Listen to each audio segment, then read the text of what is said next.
guys, it's a Blessed Friday. Update lang natin yung ating halaman.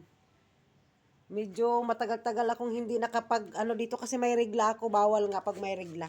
Ayan po, lumaki na ang aking pichay at saka itong aking kamatis. Tingnan mo tuyong-tuyo na. Kailangan ko diligan. Ayan, sa awa ng Diyos, lumaki na sila. Ang aking siling espada. Ayan, namatay ata yung isa. Saka yung alugbati natin, ayan, nag-excursion na naman, oh. Kaya natin itong paakyatin.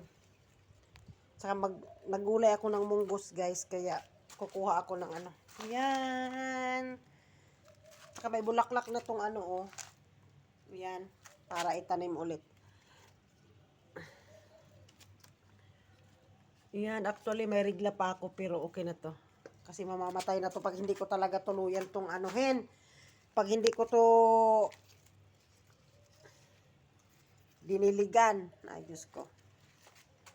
Kaya talaga, kailangan ko tong ayusin talaga. Kailangan kong dagdagan tong mga poste. Itatali ko. Sana walang pasok bukas para magawa ko to. Dry na, oh. Ayan, nanguha ako ng malunggay. Kukuha ko ng malunggay konti. Halo ko dun sa munggo. Sa katamaran ko ba naman magluto na sa rice cooker ako nagluto mga loads. Lagyan ko lang ng konting malunggay. Kanina din malunggay at saka soup. Noodle soup yung inano ko. Magkuha tayo ng konti. Alam niyo guys, itong malunggay na to, matagal na to dito.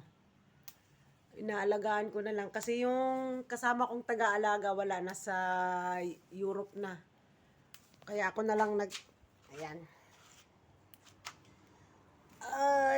Tapos mayroon na tayong ito guys, parang capsicum. At yung ano, tapos ito po ano po siya, garlic po 'yan. Namatay ang onion ko. So, kukuha tayo ng talbos ng yan. Kukuha tayo ng alugbate. Yan ito. Putulin na natin kasi yan, nag-e-excursion.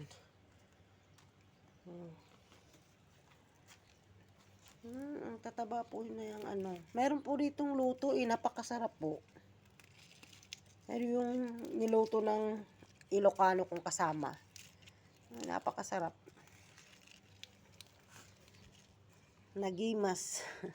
Ito nga, kailangan ko pang binyagan ko muna to bago ako akyat. Kasi niluluto ko pa yung ano. Ayan. Hindi ako masyadong nalapit. Sana maging okay na tong ano ko. Sige, magbinyag muna ako saglit.